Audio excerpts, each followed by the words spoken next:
Hey YouTube, I'm going to be making a small Balisong tutorial of the Y2k rollover. I'm going to show you two perspectives of it, one from below, one from head on. So here we go. Here's the first perspective from below. As you saw, very easy. As I grab the blade as I build. And now here's from dead on.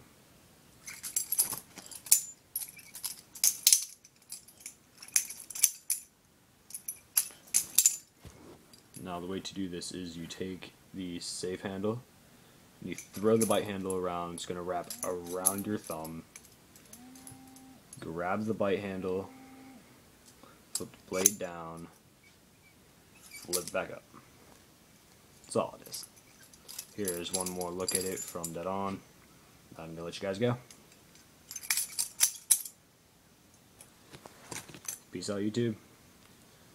Don't forget to rate, subscribe, comment, and send comments for more videos I should do in the future.